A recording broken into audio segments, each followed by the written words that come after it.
Hi, I'm Jill. I'm an artist. In 2023, we bought our boat Freyr.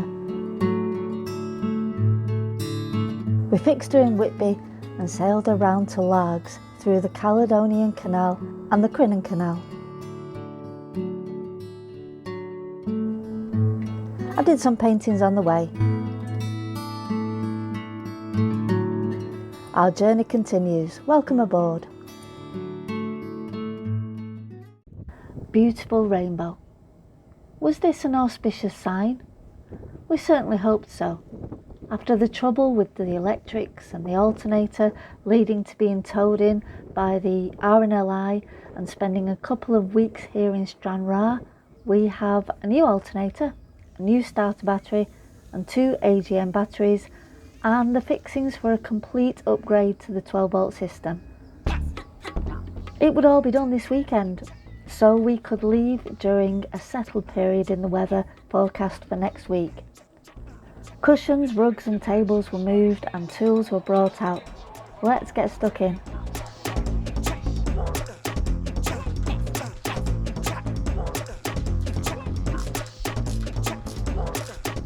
First, the alternator is fitted.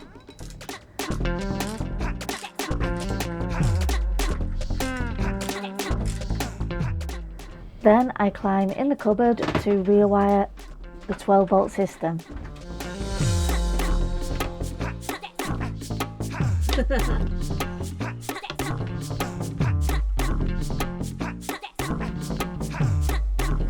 Well, it's all going well. Everything seems to be smoothing out.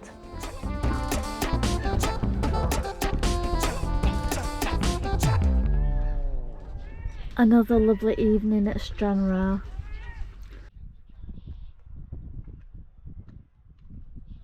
So we're back in Stranraer this weekend and we spent today putting in a new battery bank, which tomorrow I've just got to do the wiring, put some fuses in and attach it to the switch panel, and we've got a DC to DC converter charger. So I've just got to finish that bit off tomorrow, and then we've put in a new alternator, see if that works. So I'm looking forward to getting that done tomorrow and seeing if it all works, but I really want it to, because next weekend we'd really like to set off and do the last part of the journey. So keep your fingers crossed for us. We're really close to the end of this journey that's taken us from Whitby through the Caledonian Canal, through the Crinan Canal and back to the west coast.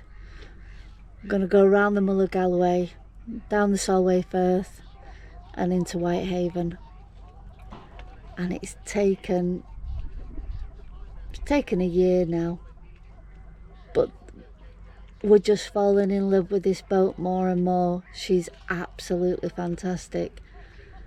Everything we throw at her, she just takes it in and agrees with it. Yeah, really love it. So wish us luck and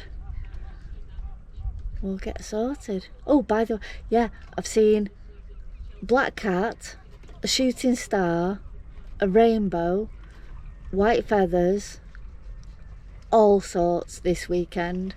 So I'm feeling pretty positive about the whole thing. All right, so thanks very much for watching and I'll see you next week. So for the next week I was planning the route and looking for the right weather window, so checking the weather every day on different apps, and what we found was we actually found a direct route that we could do, and it meant that if we set off at the right time at the beginning of the morning, around about 6 in the morning, we would get to here at about 9 o'clock, and then we would have the tide going with us a little bit, and then we would tuck in here while the tide was going against us to get to here round about 3 o'clock, keeping in this area here to get the back eddy that brings you round.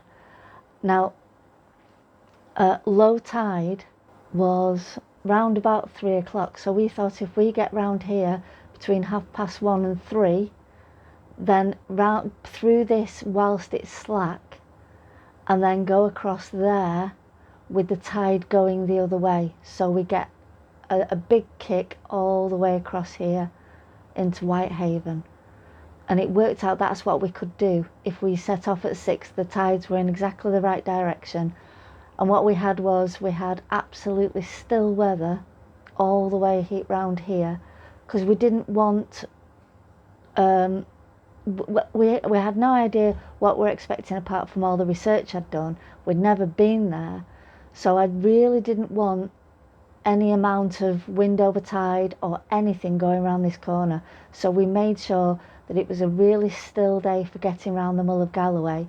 And then in the afternoon, the wind picked up round about 4 o'clock, and it was a southerly, so southwest really. So we actually got a nice beam reach going all the way across into Whitehaven.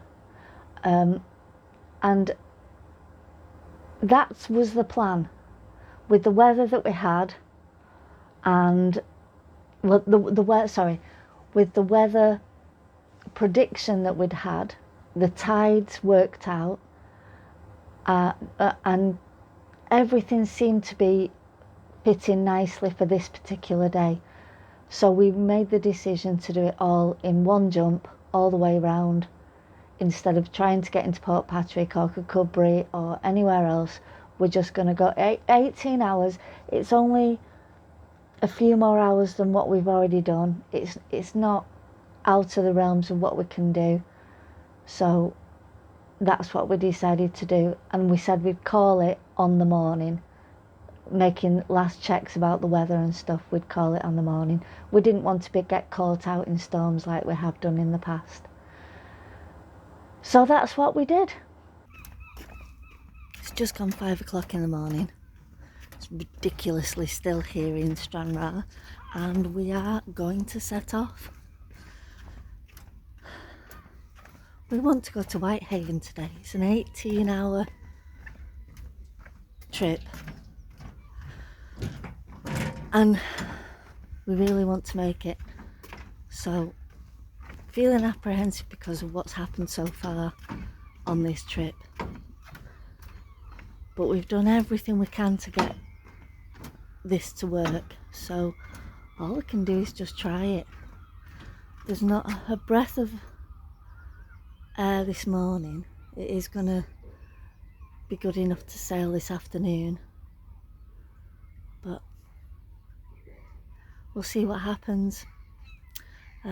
It's a little bit misty, but I can see all the way to the ferry terminal, so there's plenty of visibility. Well, there's enough visibility to get out, and here she is. There we go. She's done well so far with what she started with. She's got new engine, a refurbished engine. She's got new 12-volt system. She's got patched hull, new through hulls, new fuel tank, added on bits. Just, we've been working on her all the way around. It's taken a year. Monday it will be a year before we first turned the key to set off and the engine didn't start. So yeah, the adventure started for us 12 months ago. Please let this be a nice trip round. We'll see what happens. Bit of what?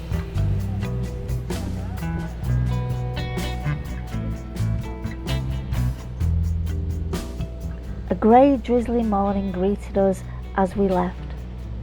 A bit of rain isn't a problem. We're more bothered about wind and wave height.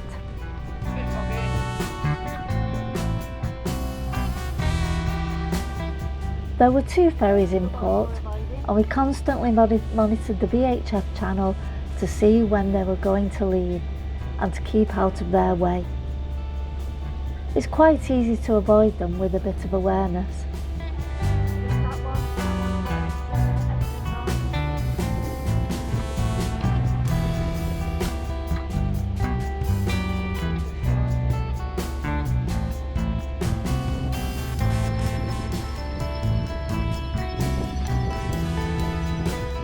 We kept to the port side of the channel in Loch Ryan, near to where the depth shelves off. The Stena line left as we approached and soon disappeared up the loch.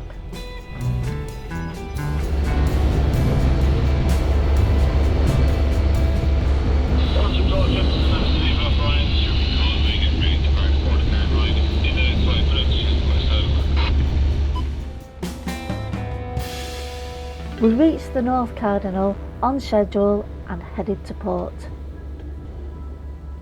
As we rounded Corswell Point, another ferry passed, and it was quite far out.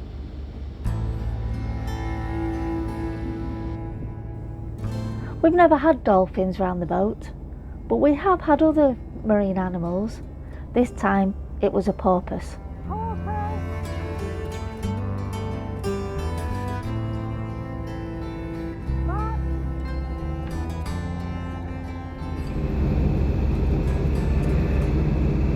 Apart from the engine, it's so quiet. There's a little bit of drizzle. Just heading down the coast. There's nobody on AIS. There's nobody in sight. It feels really spooky.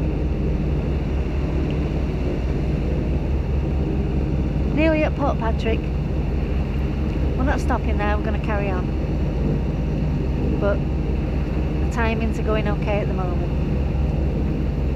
Let's see what happens next. With Killintringen Lighthouse in the background, we spied Port Patrick. Mark was on the phone to his parents at this point. They were parked in a car park in the town, flashing their lights at us. Round about here.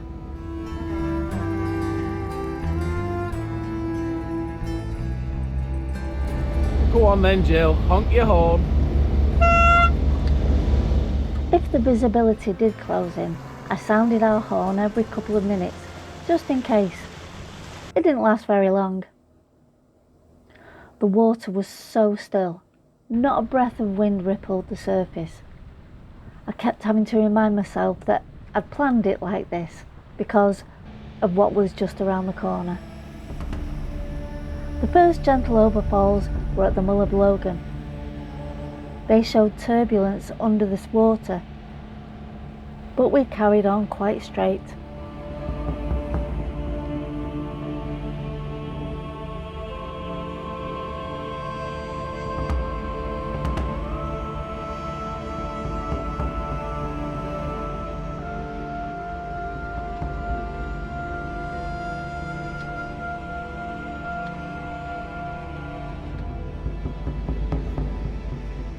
As we got closer to the Mull of Galloway, the tide started to whip up some swell.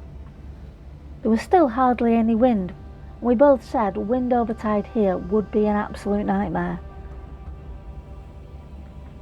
We rounded the Mull, feeling the different tides pushing us in different directions.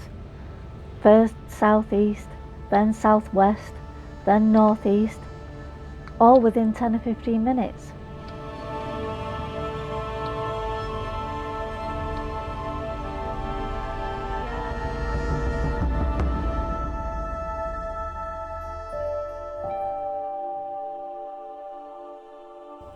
After that, the sea turned to billowing silk. It was very surreal.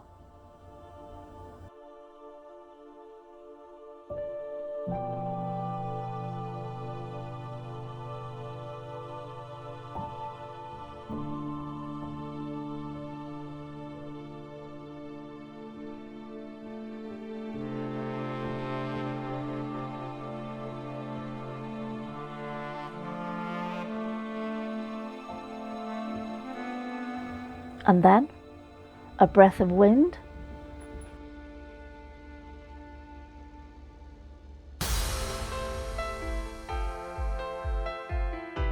A bit of mainsail went up to stabilise us whilst I made some noodles.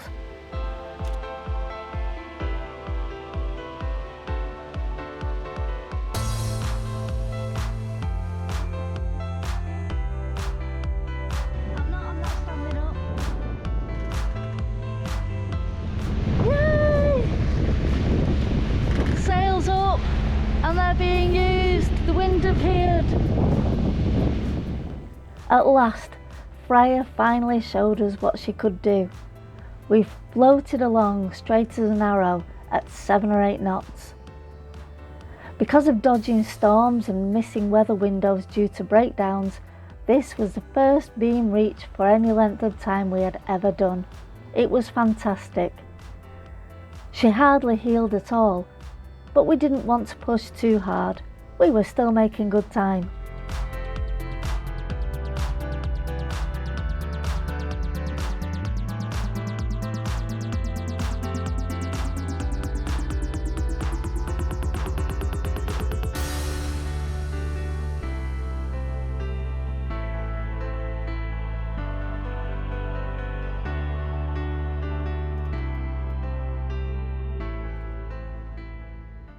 I am so chuffed. We've made it. This is such an amazing feeling. We are now in Whitehaven. It's only taken us a year, but what a feeling. We were so tired it took us like 2 or 3 goes to actually get in the berth, but we're in now. It's at 10:30 at night. We set off at 6 o'clock this morning and we've done 84 miles. That's not bad going. Not bad. Yeah, really pleased. So let's see what happens next. So as you can see, this was the track we took. We came out of Loch Ryan, round the top, staying away from anything that looked as we kept checking the depth gauge, and if it started going too low we just went out a little bit and then came back in again. We wanted to stay close to shore.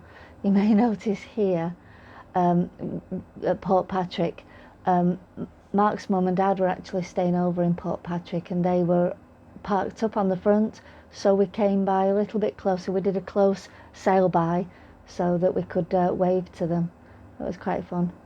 And then came back out again, obviously keeping an eye on the depth gauge all the way. And then we went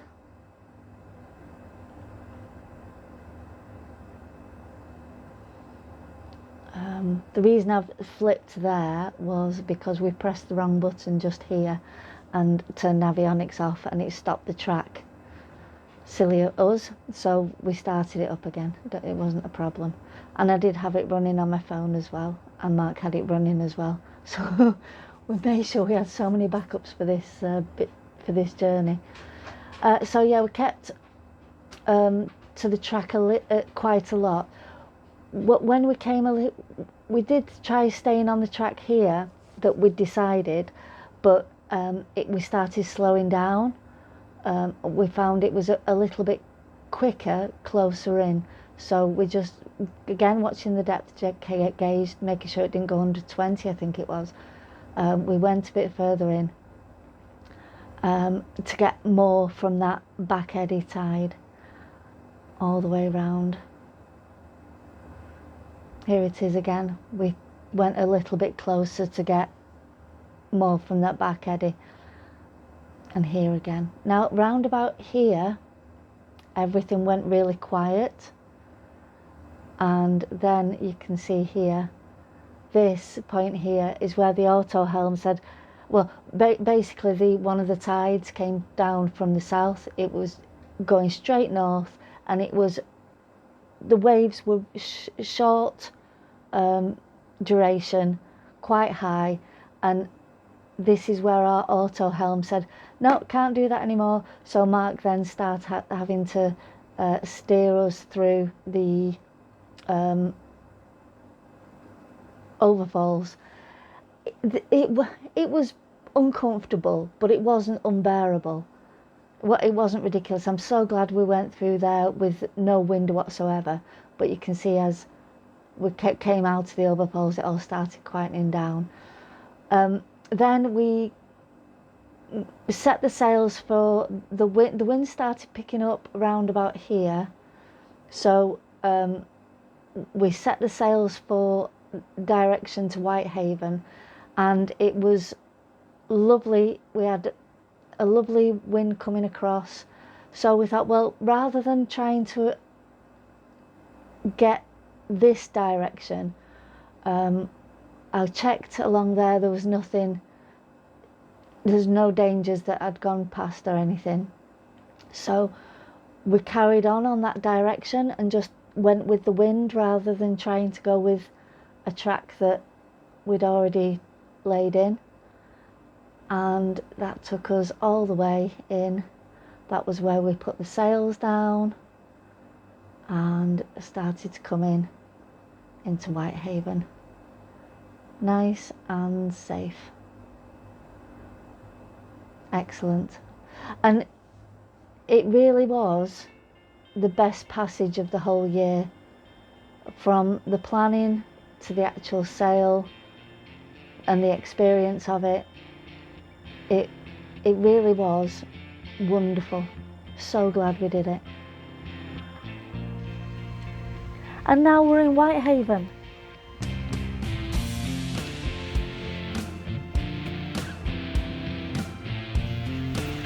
This is the harbour entrance at low tide, and you can just see the channel leading into the lock.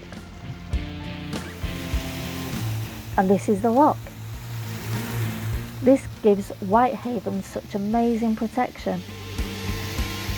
And here is where we will stay for now. We have the Irish Sea to explore and lots more learning to do.